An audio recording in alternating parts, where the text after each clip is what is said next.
What is up, guys? It is Jude back again for another interview, and today, this month, I have on the one and only Bluehoodie. Bluehoodie, what's good, bro? How are you?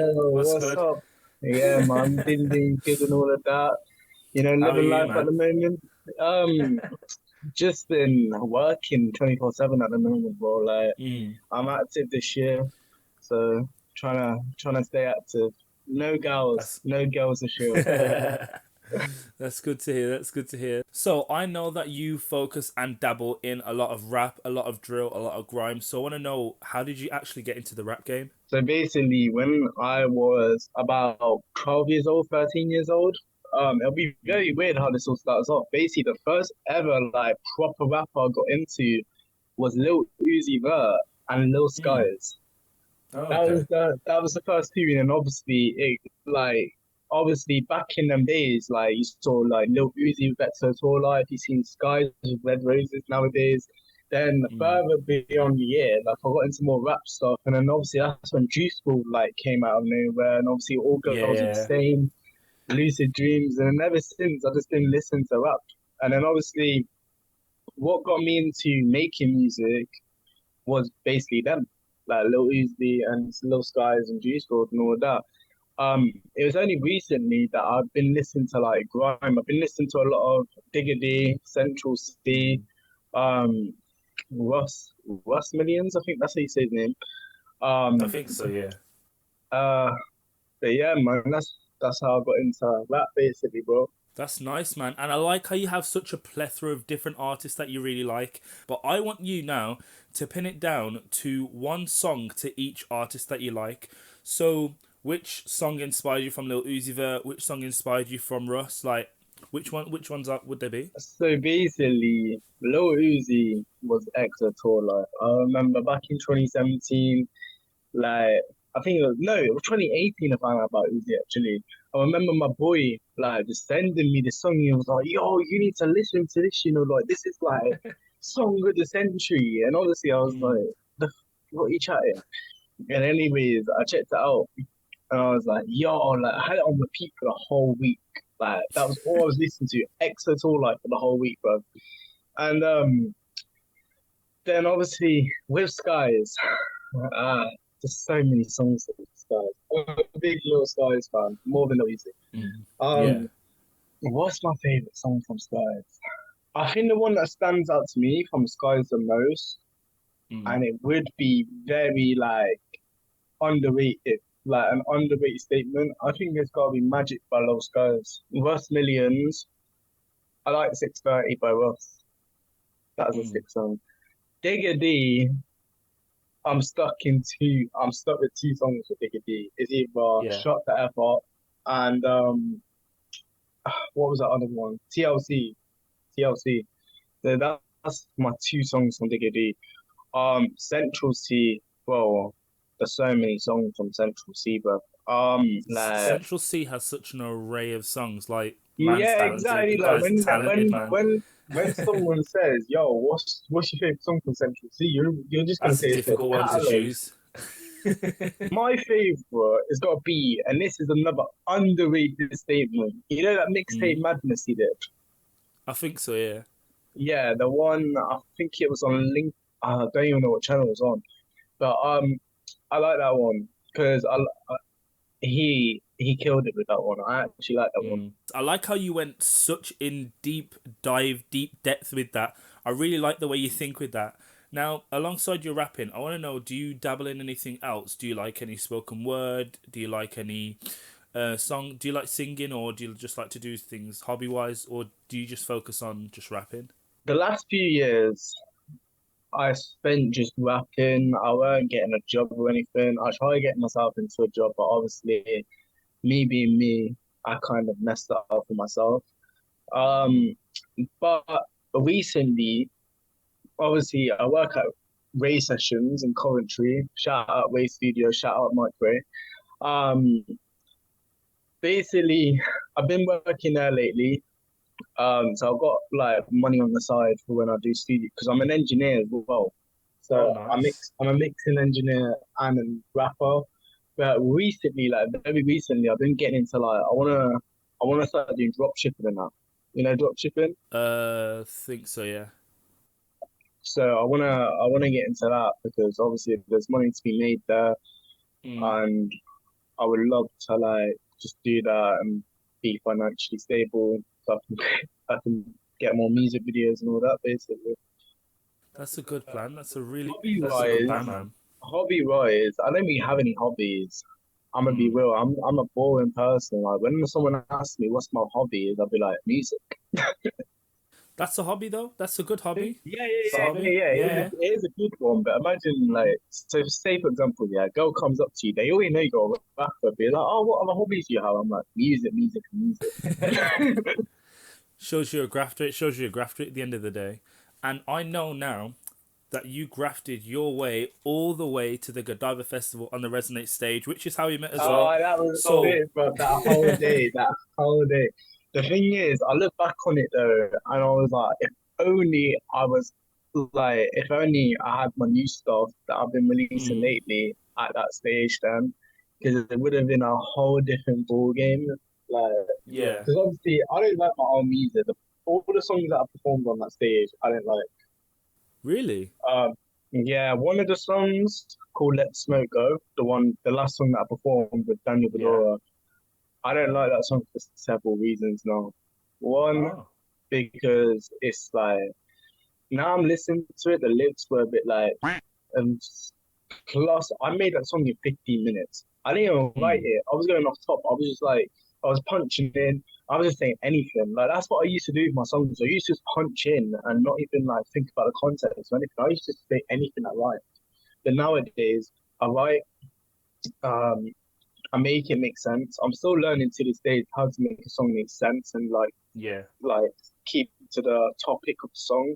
Because Mm. obviously my biggest downfall is I can't stay on topic in a song. So I'm trying to like build that up and obviously keep going. Because obviously I'm learning every day like everyone else. Mm. But that's good. The way that you said that you struggle to just keep on the main topic for a song, that really shows that the versatility your mind has. It really shows like the way you can just flow with different topics. That's a really good skill though. That's a really good skill. Yeah, man. But yeah, the thing is as well, the funniest thing is before I was a rapper, like when I was like young, I think I was like year seven. I always like Mm. throughout my childhood, I always wanted to be a YouTuber or a streamer. Who Like, I didn't? always Who wanted to be didn't? a YouTuber, and I was like, oh, like I want to be a YouTuber, all this and that. And then obviously my ambitions changed when like Mm. I was like doing nothing with my life. Because basically, when I started music, I basically lost my nan like Mm. not long before I started music. Oh wow. So yeah, it kind of messed my head up a bit, and obviously I Mm. needed something to take like my my sadness away. Basically, music was the only way to cope. Like throughout 2020 lockdown, I was just making music constantly, and the thing is, like you can start from anywhere. Because I started with a £20 Amazon mic, Real talk. I started with a It's a twenty good start. It's pound. a good start, man.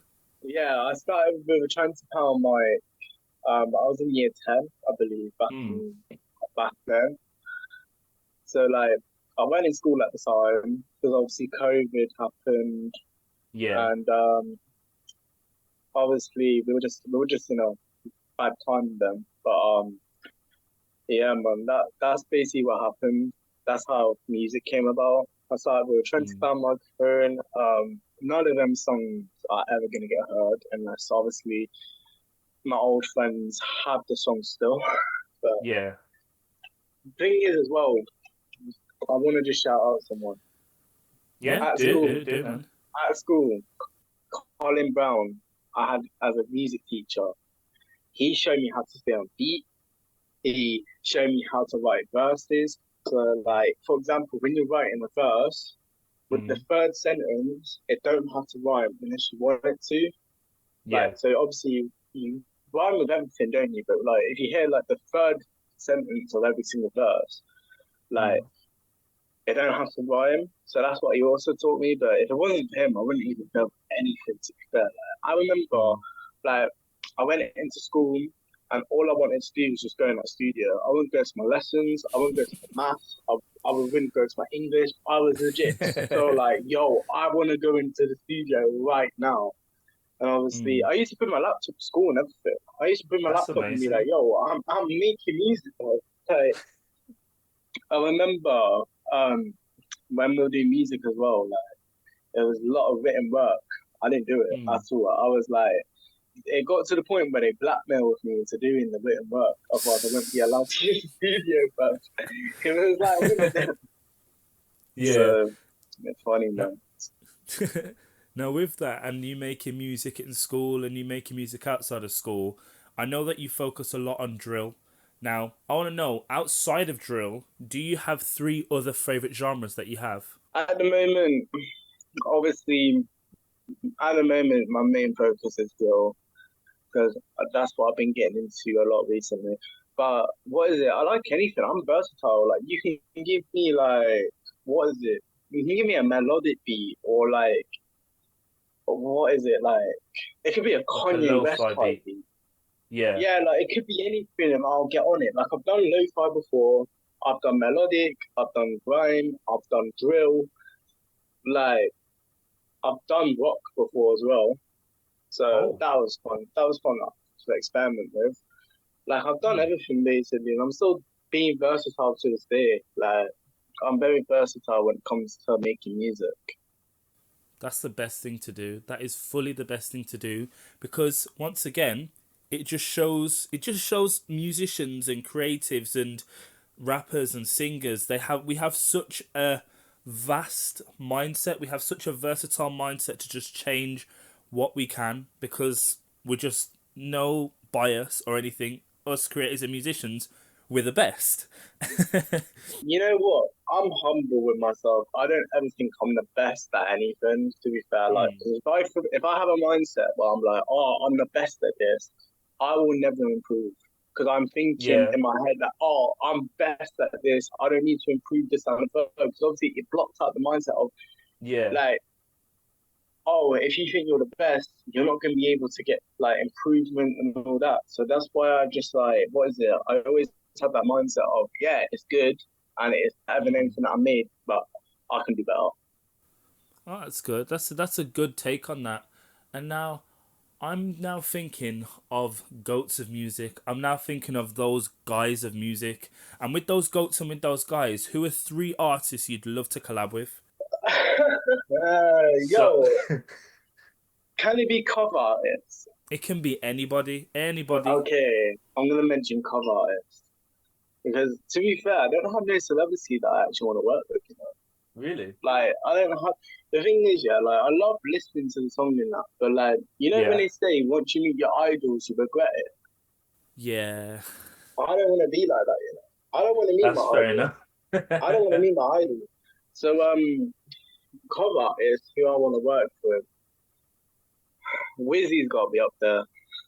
Me and Wizzy had a tune, but obviously that was like an old song that came out like 3 years ago, and then Yeah. he jumped on the remix 2 years later, and then obviously at that Yeah. point I didn't want to release it. But I want me and Wizzy to get a collab this year, like an official release. John Bernard's got to be up there.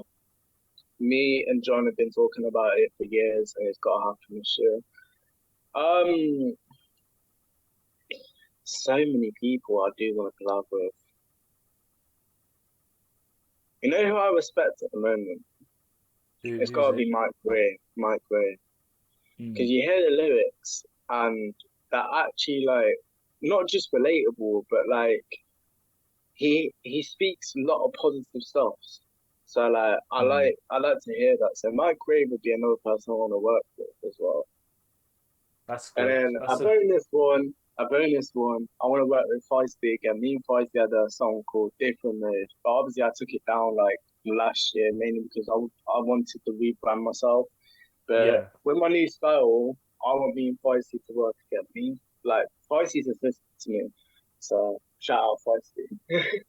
The last thing I have is to ask you is where did the name Blue Hoodie come from? Right. So basically, my favorite color is blue. Fair And enough. I loved wearing hoodies at the time. So obviously, I just combined it. It was never a blue hoodie to begin with. And Mm. everyone is so confused to this day why my name's Blue Hoodie. Everyone asks, even the people that has already asked me, they'll ask again. Like they completely forget. And be like, why is your name Blue? It was like the other day, yeah. An artist called Circuit. I posted on my Facebook about a drink, like it was a blue drink basically. It was Mm. like he was like, "Oh, you're gonna name yourself Blue Drink now, but you're never gonna have a blue drink with me." I was like, "Oh, I love it, bro." But yeah, man.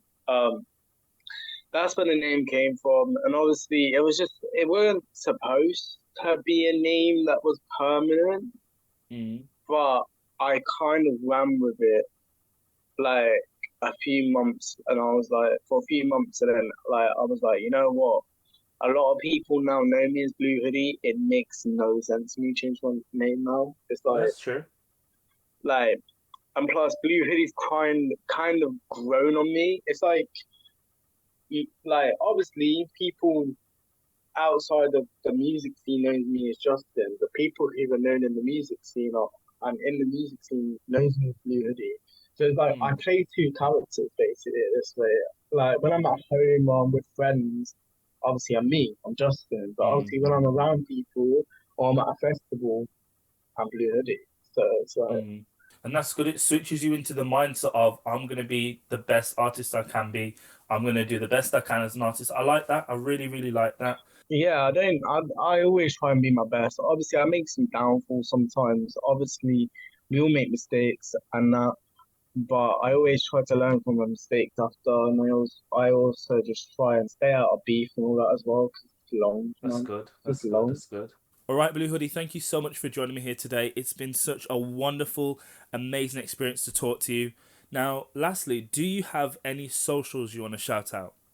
At bluehoodie.official on TikTok and Instagram, and then Blue Hoodie on all platforms: YouTube, Spotify, Apple Music, all of that. Also, Love. new music on the way, album coming out in the summer. You heard it here first. Jude exclusive. Ooh. Well, I am very excited for that. Blue Hoodie, thank you so much for joining me here today. And if you would like to be on the next episode, go to my bio or go to the main page and we can get you on. So it's a goodbye from me, Jude, And it's goodbye for me, Blue Hoodie. and I'll see you next time. Bye bye for now.